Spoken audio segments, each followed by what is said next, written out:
Laurie Huston's News for the Heart is dedicated to helping you give a voice to your own soul. Our hearts have the power to free us from pain and the struggles that keep us from awakening to our true essence. Join Laurie now as we delve into our heart and soul to find the path that will open us to the possibilities and lead us to the life we love to live. Good afternoon. This is News for the Heart.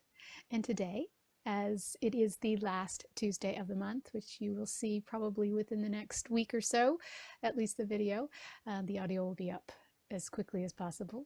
But we have Tom Campbell with me. Now, Tom is one of my favorite guests, co-hosts, because we get to talk about a lot of his theories and bring them into the practical. And you know, Tom has so much information out there and it attracts so many different types of people. A lot of my work is, you know, for those people that really, you know, want to dig deep. And a lot of times that's just the women. But Tom reaches a different market because he, you know, he really goes into some of the interesting paranormal things and his theories and this trilogies of books that he wrote, which is My Big Toe, Theory of Everything. You can find out a lot of what Tom does by looking at his YouTube station, which has hundreds of videos and probably thousands of hours. Right? Yes. Yes. And now we are putting up our shows so that you can get a sense of what we do, so that you can kind of look at the more practical. It's great to look at the theories because I think the theories, again, attract a lot of people and they're fascinating. And I'm not so much a science person, but I can appreciate a lot of what Tom brings into his work. And what we like to do is just get into, you know, how we actually take his theories and his work and make it practical. Let's look at the nitty-gritty of what we're, you know, trying to accomplish, which is to making choices about love and to grow up and to lower entropy. So today, I thought we would look at resistance. So we're going with the fear concept again. I know it's a hot topic. It does still tend to be a lot of the comments, other than the ones that love Tom, which everybody loves Tom. The fears are the one thing that sort of come up. We talked a lot about fears in the last one because we were kind of looking at how people don't really understand sometimes this idea that there's fear and love. And so we looked at that, but I want to expand it further. I want to look at our resistance. Resistance to me is all the times that we set our intentions, that we get really clear on what we want, but unfortunately we focus on all the things we don't want. And that's a big issue. We tend to look at all the symptoms. So example, when it comes to our health, instead of, you know, trying to figure out what that underlying cause is or that underlying deeper fear or subconscious or unconscious fear is, we kind of look at all the symptoms. And unfortunately, by looking at all the symptoms, we kind of hold the things in place. And it's the same with our weight. You know, we say we want to lose weight, but we focus on all the things that are causing or all the symptoms that are of the problem. And it's the same with, you know, abundance. We say we want abundance, but then when the first of the month comes around, we look at all our bills. So we have all these hidden fears. We have these fears that we, you know, distract ourselves with from looking at. And we also want to look at the process maybe of letting go, which is, you know, letting go of the intensity of the emotion. A lot of times when we're uncomfortable, we just want to, well, distract ourselves. So we choose a bunch of addictions that we kind of fall into easily and effortlessly. And of course, they're about our fears and they're about our choices and they're all the things that we've talked about. But I want to kind of tie it all up in this nice little package and see where we can go from there. So Tom, take it away. Okay.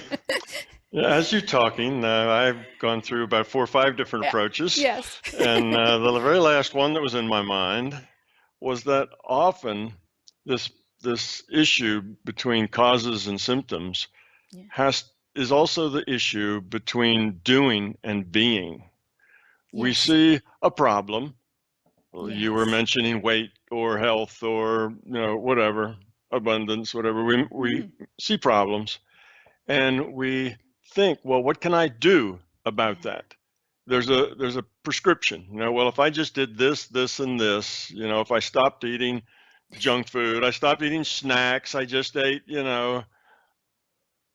more reasonably, only the best foods and so on, Yes, then, organic and all the things yeah, that we can go up there. Yes. right. So we think about all the things we should do and we Yes. focus on the doing, but the doing is not really where the problem is. It's not that we don't do these things that are healthy or these things that are good for us. It's that there's a reason why we don't do them. You see, it's not just a lack of doing, but there's a reason why we don't do these things. The problem is in the being, not in the doing. We do all those things that aren't healthy. We don't, exercise when we know we should. We don't, pass up the snacks when we know we should. We don't, push away that ice cream for dessert when we know we should. We don't do all those things. And it's not just because the doing is wrong. The doing is kind of the last thing in a chain of events that we get to. It's that the being is wrong. And when you fix the being at the being level, then the doing level fixes itself. So instead of focusing on the stuff, on the action, we need to focus on the intent. Instead of looking for the what should I do, we need to focus on why do I do what I do. Not so much why don't I do what I should do, but why do I do what I do? You see, and if you understand what the motivation is at the very bottom, now that's at the being level. Right. And one of the problems that many of us have when we're looking at the being level is that we're not really sure who we are. When we say, well, who am I at the being level? And right away, we start ticking off all sorts of things about us. Well, I'm mother, I'm sister, I'm this, I'm that, I have these responsibilities, who am I? And we list all of the stuff in our doing world, but we miss who we are at the being level. And we often cover that who we are at the being level up with who we want to be. We act the way we think we should be. We act the way, well, it's better to always have a smile on your face and be cheerful. So we put a smile on our face and we're cheerful, whether we really feel like smiling or being cheerful or not, you see, because that's the right way to do it. And after you've lived most of your life with acting, really, who you think you ought to be, and focusing on the doing of what you should do, but you don't ever quite seem to be able to do what you should do. It's always what you do that takes precedence. And that's because what you do is a factor of it's a result of who you are, you at the being level. So it's a little bit difficult for people because they say, all right, well, let's take a look at me in the being level. And most people will say, who am I at the being level? They're not really sure who they are. They've been acting so long. They've been so tied up in the doing part of things, and in their relationships and in their connections with other people, they don't see themselves as having, created those situations. Right. They often see themselves as pawns in those situations, or just caught up in those situations, rather than taking responsibility that they make those situations. Right. So we're talking really about a whole new approach to our existence.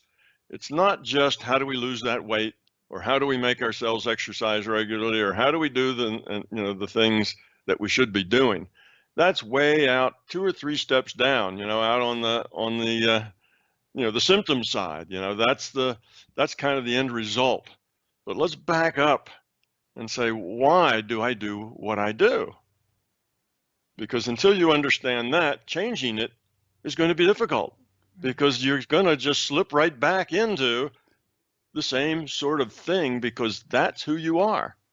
Trying to be somebody different than who you are is the wrong approach. The approach should be changing who you are. If you feel that your life isn't full of joy and it isn't, it's not being the way you want it to be, or you're too heavy, or you're too poor, or whatever, you're too lonely, whatever it is, it's not that you should go do something different. It's that you need to see, why are you as you are? And is that the way you want to be? Right. And if the answer is no, then how are you going to change it? So, Well, you can't change it by changing the stuff in the outer world. You can't right. change who you are by doing things differently. You have to change who you are by being differently. And that's a whole different focus. So okay, so let me understand. So, okay, so from a being level, instead of what I'm doing from a being level is distracting myself because I don't want to face certain emotions or feel that those emotions are going to be too turbulent or too much or whatever it is that we do, and then we addict ourselves with certain things that will not necessarily make us feel better, but maybe make us feel better for a very short period of time, or they used to make us feel better, so we kind of sort of still do those things. So that those are those so the being aspect then is that we're avoiding, that we are resisting, that we're we're distracting ourselves. Yes, okay. right. And the reason that we want to distract ourselves is because of fear. Right. We're not so sure when we look in at who we really are at that being level that it's going to be a pretty picture. Right. We're just not too convinced of that. We think if we look in at who we really are, it's going to be a sad picture. We're going to be lacking. We're not going to be the way we are. So rather than look at that ugly picture that we think might be under there, we tell ourselves a story. I think that's a phrase that you use. We tell ourselves a story, and then we believe in that story, and that story then becomes us. Right. But you see, it's not really us. It's just our story. So to change at the being level, first thing required is courage. You have to really find yourself at where you are and who you are, not your story, but what's at the bottom level. And you have to be willing to accept that, whatever that is. Now, you don't necessarily, have to accept it in the sense that I'll be that forever. You can change yourself, but you have to accept what you are. And until you really get an honest look at who you are at the being level, then you're not going to change any of those little bad habits or things that you find in your life that aren't working well. You're not going to change the quality of your relationships. You're not going to change, your weight. You're not going to change any of these things, at least not permanently. Yes, you might change them for a month or 2 months, yes, or even 6 months, but it's all going to go back to the way it is, the way it was, because that's the way it is. That's the way you are. That's your story. And you have to start at the root and work up. You can't start out at the doing level, out where you're in, where you're believing your story and try to fix the story, because the story isn't real. And what's real will keep bringing that story right back to that same old story you'd like to get out of, you see, because that's the real you. So you look under the hood and you find the real you. And all the rest of that is the ways that you deal with that fear. So you have fear at the very root. You have fears that you're not such a wonderful person, that you're not so likable, that you're not so much, you're not so adequate. And you have all these fears down there, and you don't really want to look at those. right. That's the basic problem. You need to say, I am who I am. I'll accept that. And once you know who you are, you have an ability to change it.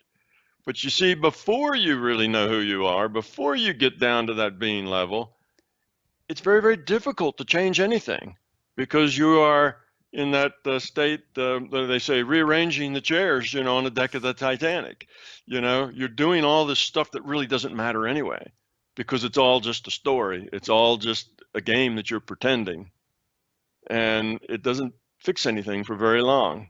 It's all temporary because you're forcing it with your intellect. You're not being it with your heart, you see, and those are two different things. So rather than trying to be the way we think we should be, step one is be who you are. Own it. Then if you don't like it, change it, at the being level. And at that point, you'll find that these things that were so hard to do, like the losing weight or the other things, the relationships you have, those things were just so hard to do. You'd try them, you'd start, it'd work for a little while, and then it would slip back, to the way it was. Those things just start to take care of themselves. They just fix themselves, because now it's not a story, it's real. You see, it's not that you think you ought to lose weight, but you, as a being, at the being level, want to lose weight, and then it's easy. It's not an overlay that your intellect is trying to force you to do. It's really what you want to do. Well, it's really what the root cause is, which is usually a safety issue, or, we learned a silly behavior because our parents would reward us with food to be good. So whenever we don't feel good, we reward ourselves to be with food in hopes to be good, right? Yeah. So it's like those unconscious fears that we have that we're just not conscious of. We're not. Yes. Yeah. Well, a lot of times we'll find that we have various strategies in dealing with these fears. And one of the most common strategies is a little game that goes like this. It says that I can't lose if I don't play. Right. You see? Now that's because you fear that if you try to play, you'll lose. You won't do well. So the I can't lose if I don't play is a strategy to keep from having to face that fear that you will lose. Right. But the fact is that if you don't play, you lose. You always lose if you don't play. Now, that often is why people are overweight. Why? Well, there's this very stressful game out there called, male-female interaction, or, whatever else, husband-wife interaction, girlfriend-boyfriend interaction, and you have all that stress around that. And if you feel insecure, one of your strategies is to not play. Oh, I can't lose. I won't be rejected. And how do you do that? How do you not play? Well, you cut off your hair real short, you gain weight, you take on other things, and you can say, well, if I get rejected, it's not going to be because of me. It's because I'm too heavy. It's because I'm this way or that way, or I'm brassy, or I'm very forceful, and because of that is why I get, and that's not really me, you see. So it's not like you aren't really being rejected down at the level, but if you just tried, if you were just you and got rejected, oh, that would be awful. That would be losing, you see. But if you don't play, then the rejection you get is not really focused at you. It's focused at this character that you are, this heavy person that no longer is in the game. So that's why, you don't get called or whatever, because you've taken yourself out of the game. But that's okay. That's my choice. Right. That's not a rejection, you see. So we'll find out. No, I just made that up, but that's just, one of the ways that you find out something like eating. You see, if you can't solve that problem of letting go of that strategy that's attached to that fear, then yes, you can diet, you can do all kinds of things, but you'll continually sabotage yourself, because that's not really what you want to do. You need that weight. You need that weight. Otherwise, you'd have other choices to make that are scary, too scary, you see. So that's a strategy. And we use that strategy and a lot of other strategies that we have to deal with our fears. So here we are, let's say, and we're 20 years old. we're 60 pounds overweight, but we're safe from rejection, you see. And we try to diet, but it just doesn't work. And for some reason, in the middle of that diet, there's this big tub of pistachio ice cream that we just can't leave alone. And we'll say, okay, well, I'll just do that, and then I'll be good again, you know. And it just all eventually unwinds, and it doesn't work. And then you start feeling bad about yourself. Right. Oh, I just can't lose this weight. There's nothing really wrong with me, you see, deep inside. It's just that I can't lose this weight. You see, now that's of me, yes. that's another story. Yeah, that's another story you're telling yourself. Oh, well, it's probably glandular, you know, it's my thyroid. I can't lose this weight. Genetic. It's genetic. Yeah, it's genetic. And you have all of these reasons why. And as you try to lose it, you just can't, because at a deeper level, you have that weight for a reason. Right. And that reason is a strategy to deal with the fear. So you see, until you get back to the who am I? Oh, I see. I'm really afraid of this. And that's why I've kind of taken myself out of the game. And I need to deal with that fear. Accept that fear. All right, I get rejected. That's okay. That's not so much about me as it is about the person rejecting me. You see, we just see things and accept things and take responsibility. Now that weight can just fall off because you don't need it anymore. So there's things like that that we need. We need poor relationships sometimes just because it makes us feel, oh, I don't know, it's not necessarily the martyr game. That's another strategy. You see, that's a different strategy. But sometimes the poor relationship, the struggling relationship that you're always getting picked on and you feel yourself to be the pawn or the victim, well, you need that feeling of being a pawn and a victim because that helps you deal with fear that you have. If you were not to be that pawn and victim, if you were to be out there in charge and responsible, but what if that didn't work? What if that was a failure? Oh, well, the pawn and the victim, I can get a little sympathy and it's really never my problem. It's not my fault, you see, because I'm just this pawn. I'm a victim. It's not my fault. Mm-hmm. See how we have these things that get in our way. They're tied to fears and they're strategies for us to deal with those fears. And we go through our whole life with these stories and never really know who we are. And we're struggling all the time. And it seems like we're struggling with ourselves. And in a way, we are struggling with ourselves. But we're refusing to be authentic. We're refusing to deal with life as it comes. We want to be in charge somehow. We want to be safe. And it's safer sometimes if you're 18 or 19 or 20 years old, you're female, and you're really scared of not being good enough. Well, you can take away some of that fear, you see, at the intellectual level by dropping out of that game rather than deal with that high stress game. So, yeah, these are things. The same with your career. Well, yeah, you'd really like to be a doctor, but what if you can't get into medical school? So instead you're a nurse because, that's what it is. But, and there are reasons for that. And the reasons go back to your fear. So it's not just that, well, I had to be a nurse because I needed a job. I didn't have time to go to medical school. That's your story. You see, that's your story that justifies your strategy to deal with your fear. It's not necessarily the way it had to be. It's just the way you believe that it had to be, because then that excuses you for, the way you have been. So I don't know if I'm really making sense or I'm confusing people, but there's the basic problem is, you're right. It's not, it's not the problem that we think the problem is. We think the problem is I eat too much. Right. That's not the problem. That's a symptom of the problem. The problem is the fear. Why is it that you need to be heavy?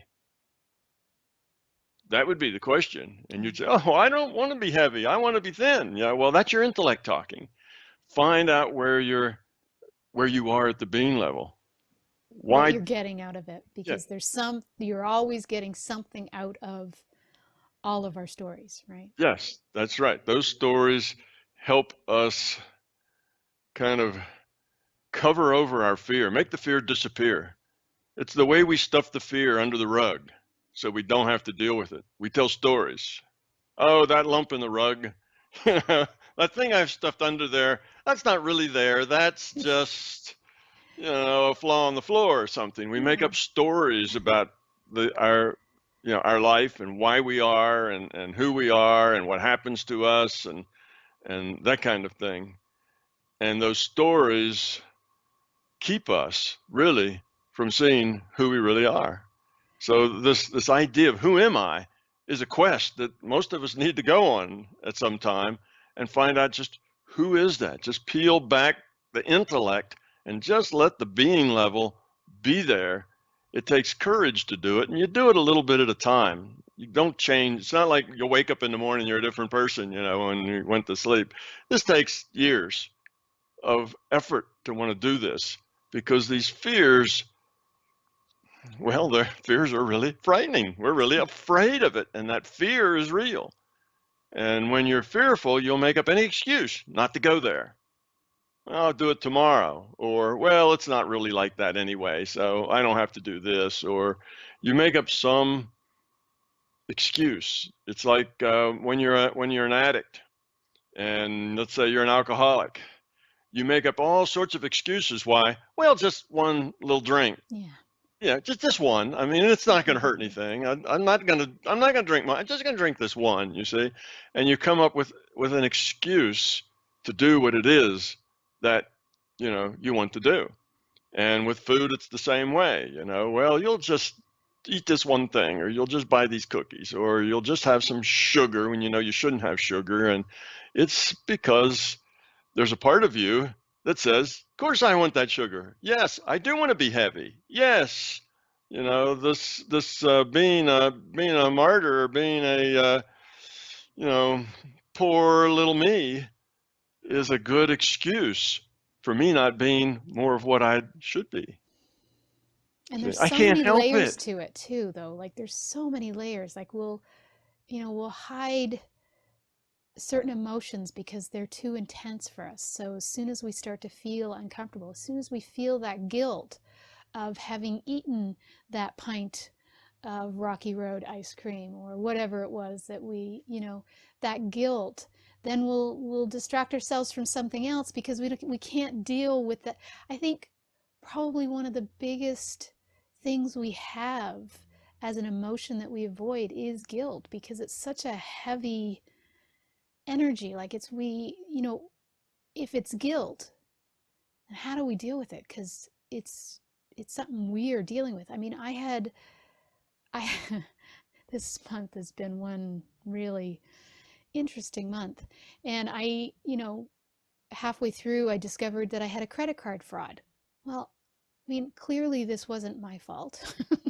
But the guilt I felt, even though, I don't think I didn't do anything wrong. It certainly wasn't me, but it's somewhere local, and it's like, oh my God, like how are they even going to figure out that it's not me? And like all of this stuff going through my head, but the guilt, the feeling that it's like, somehow I did something wrong, that somehow someone was able to, get the information from my credit card to fraud me. So it's like we have this underlying guilt that's really hard to even identify with or to want to own, because it's not just the one incident. It's like our mind, which is so wonderful, doesn't want us to have like a billion different compartments of what guilt is. It brings it all sort of together. So it's like you need to find out what that initial guilt was, or where that guilt takes you, because it can be so heavy. Sure. Yeah, fear. Yeah. You have your underlying fear, your basic fears, things like, people won't like me, or Abandonment. people will think bad of me. Yeah, abandonment. I'm not good Unworthy. enough. I'm inadequate. Yes. You have all these very fundamental fears, but these fundamental fears then branch off and create more fears. Right. And those fears create more fears. Right. And it just keeps building out layer by layer.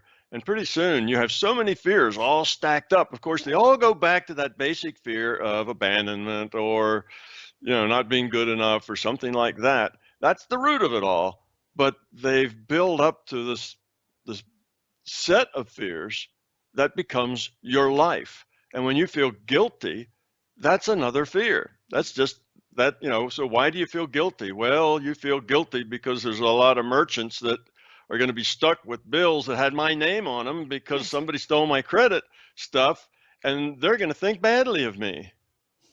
You see? And oh no, you see, they will think, and my name will be on the bad list, in their shop.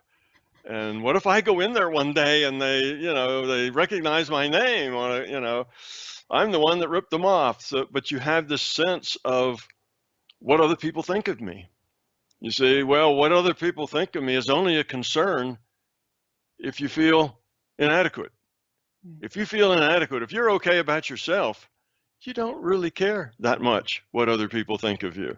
What other people think of you is their issue, not your issue. You see, your issue is what do you think of yourself? Their issue is what do they think of you, and there's nothing you can do about that. Right. So you just live your life. The chips fall where they may, and if some people don't like you because of whatever, a misunderstanding or anything else, well, that's the way it is. You accept it. You see, that's okay. And when you're okay with you, then everything else you see is fine. However it falls out, it's when you're not okay with you that you have these guilts, you have these problems that you carry with you. And they all will go right back up to some basic fear someplace, probably something you've been carrying around, from when you were born or shortly thereafter, it's that kind of thing. And that's what makes the fear really hard to find, because it's so deep that we only go back, say, the first level or the second level or the third level, and there may be 6 or 7 levels where you finally get back to the root fear. It's hard to do that. One of the things I have found is that though fear is very hard to find, ego is very easy to find. Right. Ego is, it's your motivation, it's your intent, it's what makes you feel the way you feel, and you look at it and say, well, is it about me? Is this about how I feel? Well, if it's about you, I don't want people to dislike me. I don't want people to think I'm the one that ripped them off, that sort of thing.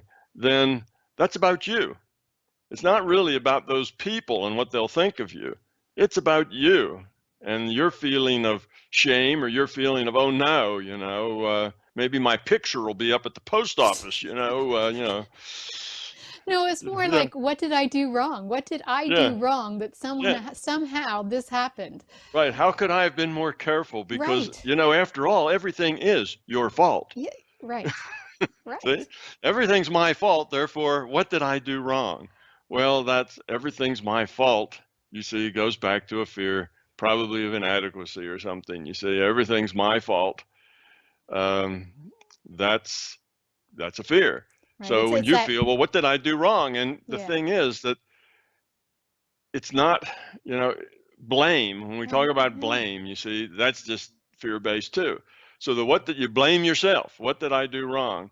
Well, the way we should look at it is we should learn from our mistakes. So we might think, well, gee, did I lose a credit card or something? Did I leave my wallet somewhere? Did I do something foolish? Because if I did, it's not that I should feel guilty about it, but I should not do that anymore. If I did something like that, then I need to be aware so I don't do it anymore, so we don't create this problem. But after that, you accept it the way it is. Okay, I did do something wrong. I left my wallet in the restroom for, an hour and then went back and it was still there, but somebody evidently pulled out a credit card and copied the number down. You see, well, it was a little bit more devious than that, but yes. Yeah. So, you can realize that, okay, I didn't do that right. I need to be more careful. But you also just accept that's life. Sometimes those things happen. Sometimes you just walk out and leave your wallet somewhere else. It happens to everybody every once in a while. And most of the time you get away with it, without a problem, but some of the time it's going to come back and bite you. Well, accept that. You deal with it and go on, you see. You don't take it in at an emotional level of, oh no, I screwed up. Oh no, people won't like me. Oh no, you see, all of this, you look at the negative things. It's all about me, you see, or it's all about you. The oh no's are all about you. Right. You see? All So ego. that's ego. It's all about you. And once you see that ego, immediately you can say, oh, there's a fear here someplace, because you don't have the ego without the fear. And then you can start looking for that fear. So yes, if when something goes wrong, you immediately start looking for your error, well, the mistake you must have made, otherwise it wouldn't have gone wrong. What am I doing wrong? That's a fear. You're not really believing in yourself. You're not saying, well, I am who I am, and that's good. I'm not very good, and I make a lot of mistakes, and when I do, it hurts people. Oh, woe is me. That's all ego. Right. So that's the. And then there's a billion ways that a person could have reacted to that. Somebody would have gotten really angry. And we all have these fears, right? Like there's always something that sort of is like an emotional energy that is attached to things that underlying that is going to be a fear. Right, and that emotional energy is all part of the cover-up. Right. Right. You could have gotten angry. Right. Instead, you could have said, how dare they take my credit card number and do this, and I'm so upset with whoever that was, and you could get into this big anger thing, and all that is the same. It's the same thing. You're hiding from dealing with the fear, and the anger helps cover it over. You just obfuscate the problem, the real problem, the being level problem, with the anger, because anger isn't useful any more than blaming yourself for it happening isn't useful. You see, none of those things are useful. They don't help you solve the problem. There is a problem now, and you have to deal with it. Okay, there's been a credit card fraud, and you need to deal with that, and that may not be fun, but it's life, and you just deal with it. And people will have to deal with it too. The other people on the other end of that fraud also have to deal with it, and everybody deals with it, and everybody goes on. And that's just the way life is. You can accept that, okay, but the anger means you don't want to accept. Right. The feeling, what did I do wrong, is you're not just accepting it the way it is. You see, you're personalizing. It's about you. Yeah. It's about me, and that's the problem. If everything's about us, that means we are at the center of our universe, and everything's about us. If something happens in your world and somebody is rude to you, well, it's all about you. They were rude to me. They didn't like me, or they didn't this, or they're an awful person, and you go through all of this anger, and you go through this stuff, and none of that's helpful. Right. The fact is, they were rude to you. Fact. Well, it's their free will. They have a choice. One of their choices is to be rude. That's the choice they made. Could have also been a perception. What does that have to do with you? It could have been a perception too. We see certain things based on our story that we, someone says something and that's, oh my God, that's so rude, and how could they, but it's because it triggers something in us. It triggers our fear, our discomfort. Right. And all of that's not helpful. See, none of those emotional reactions are helpful. If somebody's rude to you, you might just think, well, wow, gee, I wonder why they said that. If you don't make it all about you, then it's more properly about them. The question is, I didn't deserve that. That's not where to go. Where to go is, why did they say that? And you might think about it, and you may realize that there's something that's triggering them, or misinformation they have, or maybe they're just a nasty person, that likes hurting other people. Who knows? But it's them, you see. Right. They were the ones that were rude. And you don't have to be a victim. You don't have to be any of those things. It's just a fact of life. Sometimes people are rude, and you deal with it. And how do you best deal with it? Well, you don't deal with it with fear. You don't deal with it with ego. You just deal with it. It's a fact, and deal with it. And a lot of times, if you think about, well, why did they say that? You'll find out that it's not really that they were so rude. It's just that they had misinformation, or one of their soft spots, one of their trigger points was flaring, or they were just having a really bad day. But none of that really matters, you see. It's just whatever it is. It's just not that important to you. It should be more important to them, because now they've just shown some bad behavior that has to do with their fear that they ought to work on. But it's not a bad thing for you. You see, it's not your problem. Right. Unless, let's say, that's your mother, or that's your wife or somebody else, then it is sort of your problem, because you have to deal with them a lot. And then you have to decide, how best to deal with that to help them so that they don't have that problem, rather than, it being about you, because that's not productive. So what we're trying to do is get back to an authentic point where our reactions to things are actually productive. They actually help make things better, rather than just keep throwing more fuel on the fire. You see, that's the problem. So when we have these things that happen to us, whether somebody being rude or our bank account gets broken into somehow, we can learn from it and go on, or we can wallow in it, you see, and be unhappy about it. The wallowing in it and being unhappy about it is just not helpful to anyone. It makes everything worse. Now even your reactions with other people aren't as good as they would have been, because you're upset about what happened to you. So everything just gets worse all around you. And if you're a little snappy with people because you're feeling really angry about this, this credit card thing, well, then you see, you just create more and more problems. Everything gets worse. And then the people don't want to help you, and it can go way out of control because you're exactly. In your state. And that that I learned, I don't know if I want to say the hard way, but you can certainly, it's that old saying of, it's better to treat with sugar than it is to treat with whatever it is that saying is. But it's like the thing is that so much of what we do is hidden beneath the levels that we don't even sometimes realize.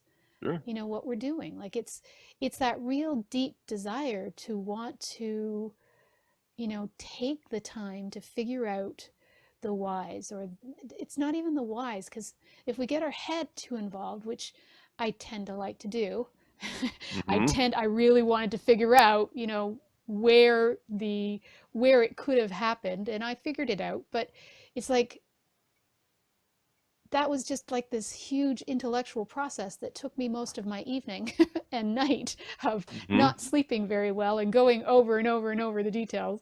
But it's like we get so focused on this intellectual process that we go through trying to figure things out. Like even so much is based on psychotherapy and like all of these processes that we tend to fall towards have a high intellectual basis to it.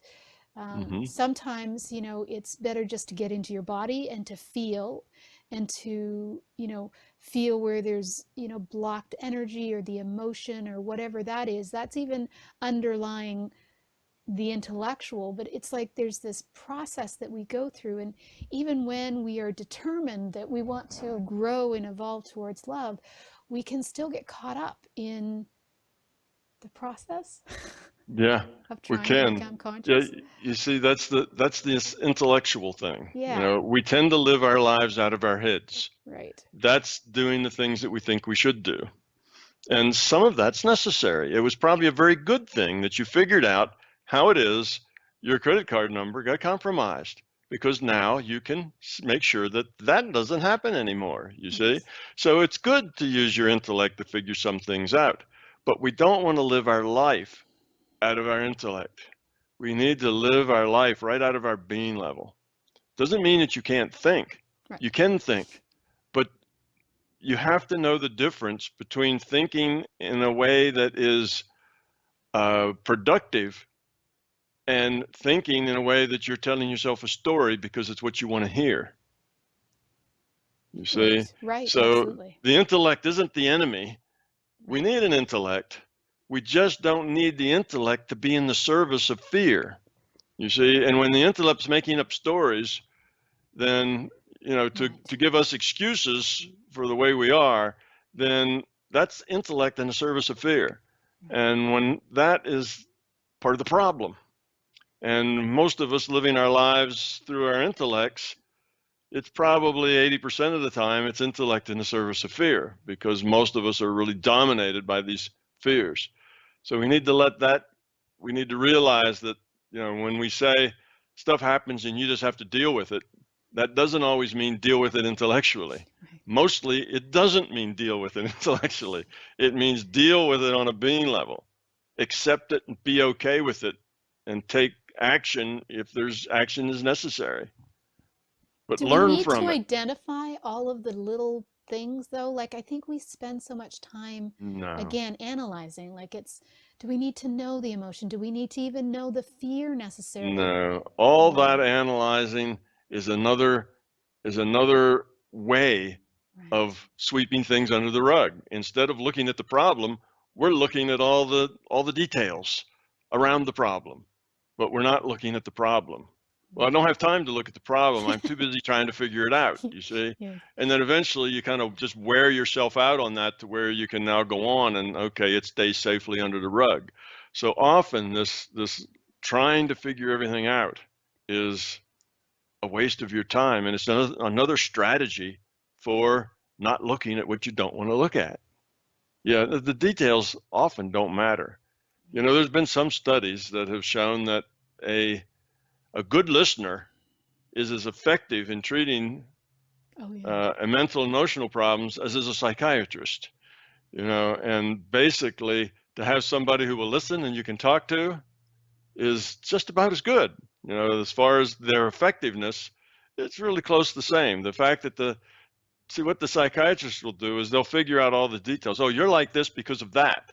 But they don't usually tell you anyway, so they're just really just listening and writing in a book. Yeah, but they're listening and you They get to are talk. listening, And that's the therapeutic part, you Right. see. It's not what they say. And if they give you some kind of reason for it, then you no longer have to take personal responsibility for that because you've got a reason. I have a neurosis.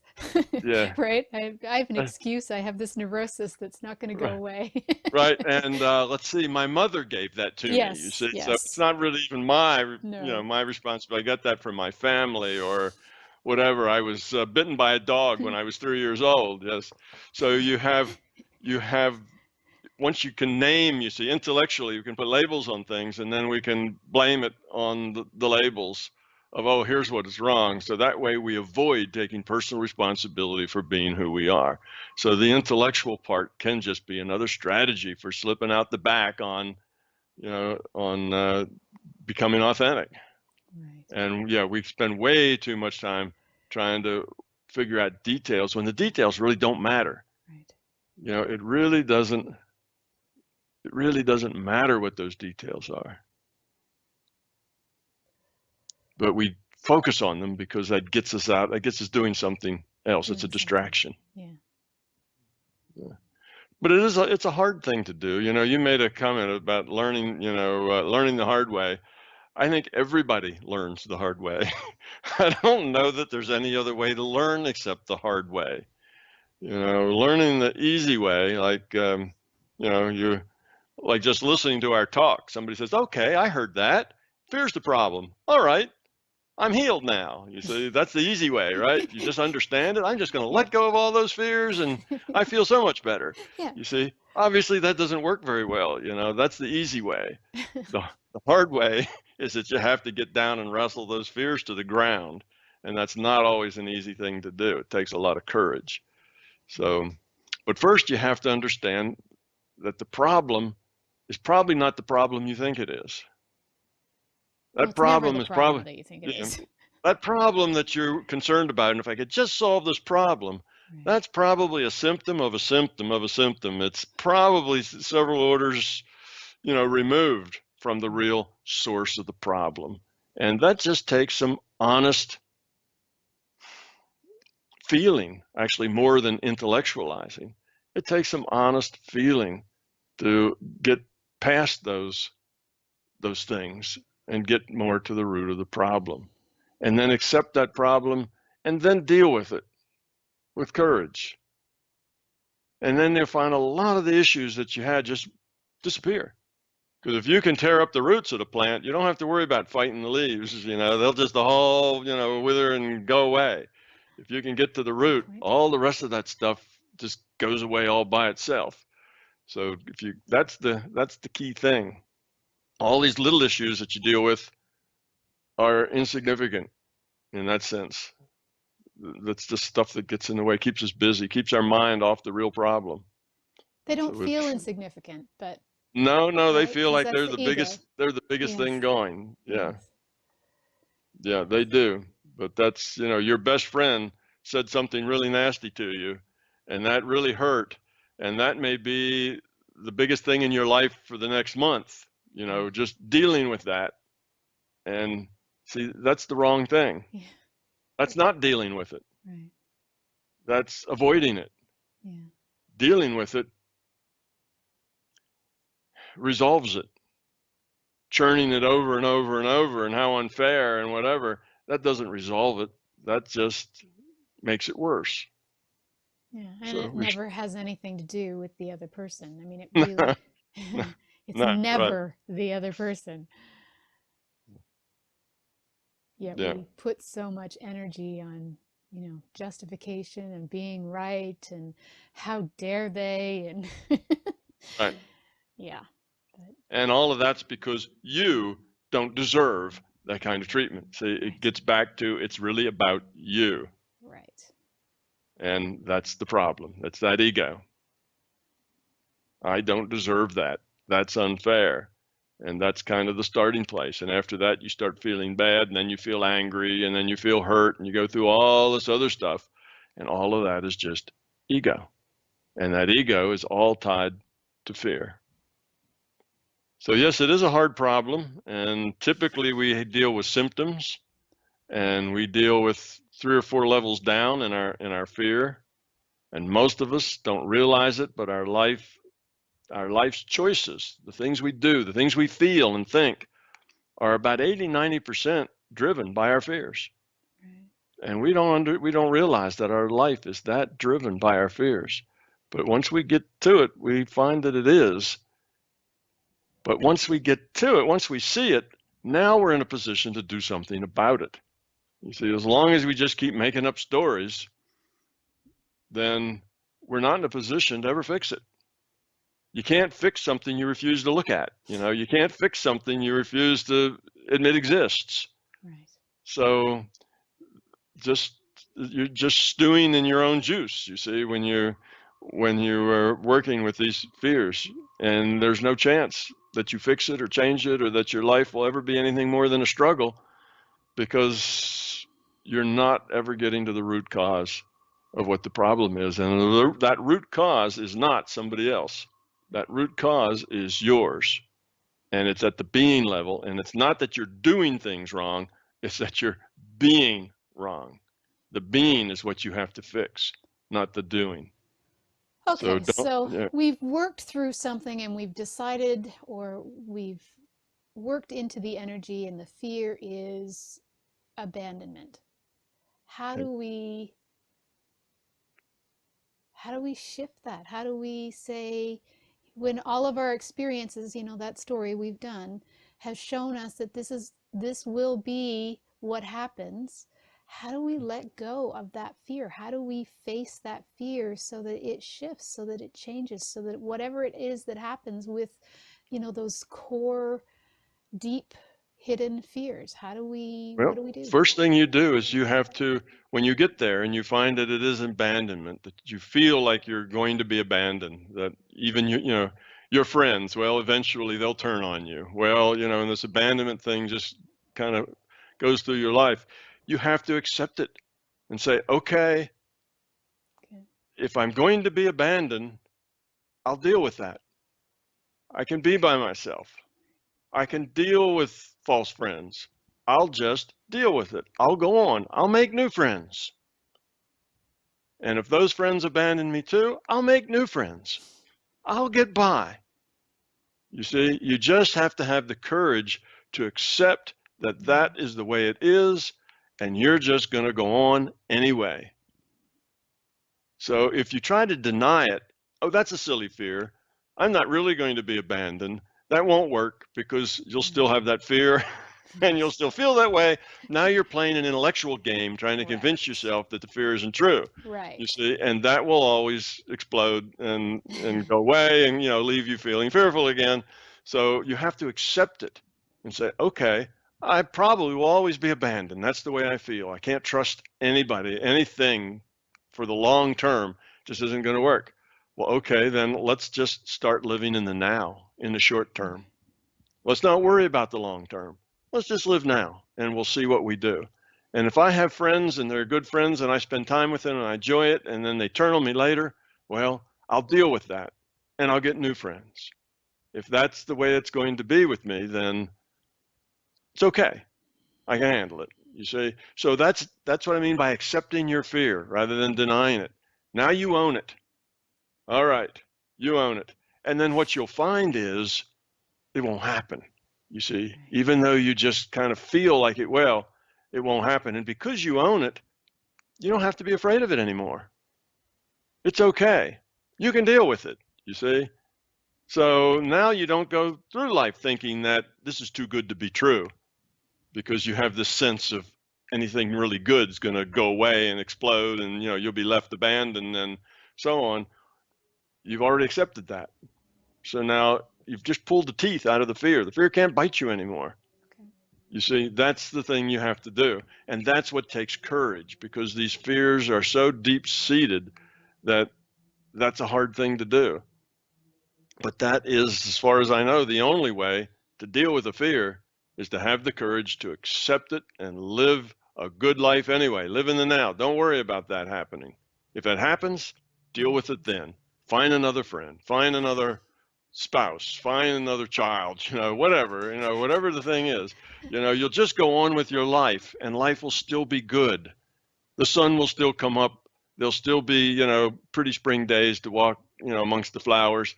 There will still be a lot of good things that you can enjoy and let that be your focus. Right. And choose love, meaning choose to love others regardless of whether they are going to abandon you. Just exactly. Love is something you have to give. Love can't be conditional. Right. It just has to be something you give because you want to, because you feel like giving it. And if the other person trashes it or throws it away, well, you go on, right? You deal with that and you go on with a life. And your life can be happy and successful and fulfilling just the same, you see. You can just let that be. All right, I'm going to love, and sometimes that'll work out, sometimes it won't. Sometimes that'll really be great, and sometimes it'll only be great for a certain period, and then it won't be anymore. And that's okay. I'll have those great periods, and that's good. You see, that's a good thing. Don't start off feeling like, oh, well, if it doesn't last forever, oh no, and start worrying about the things that might happen. That ruins everything. Right. You just need to say, well, if it's great for a day, I'll have that day. And it'll be a wonderful day, and I'll always have that wonderful day. And if it falls apart after that, I'll have another wonderful day, some other way, some other place, some other time. I'm going on. You see, that's the courage that it takes to own it and just accept it. And by accepting it, I don't mean I'll always be this way. Right. I mean accepting it, and this is the way it is. Now I'm moving on. I'm not letting this push me around anymore. Right. I'm going to go out and live a life and have a good time and love and connect and do all those things. And no, there's no certainty that any of that will ever work out. It may only be temporary. That's okay. It'll be whatever it is. I'll accept that too. Because life is in the process, not in the goal. You see, it's in the process of loving. It's the process of giving.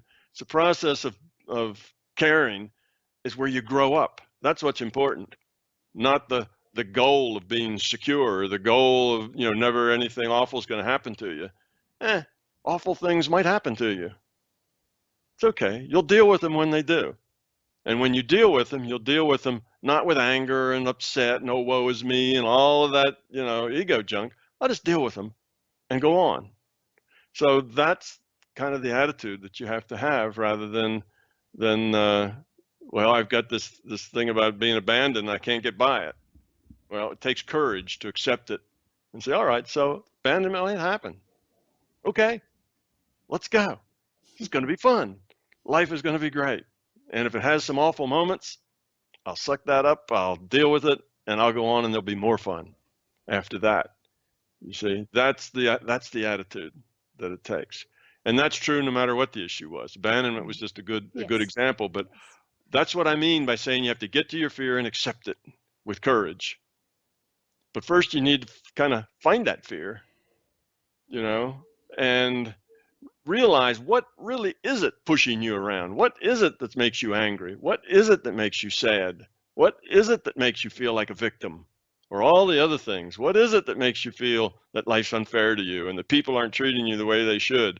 What is really at the root of all of that? Ego. And then accept it and go on.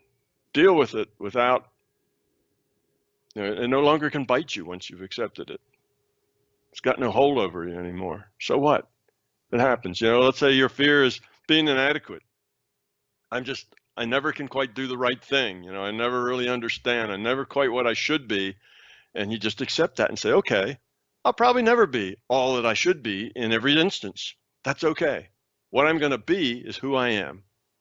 And if who I am isn't good enough, I'll deal with that one at a time.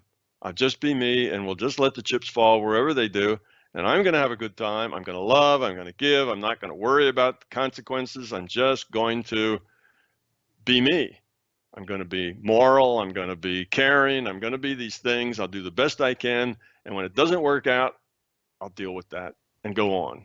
You see, now you're guaranteed almost of a happy life because you're not carrying all the baggage around. And the bad things happen, you deal with them and go on.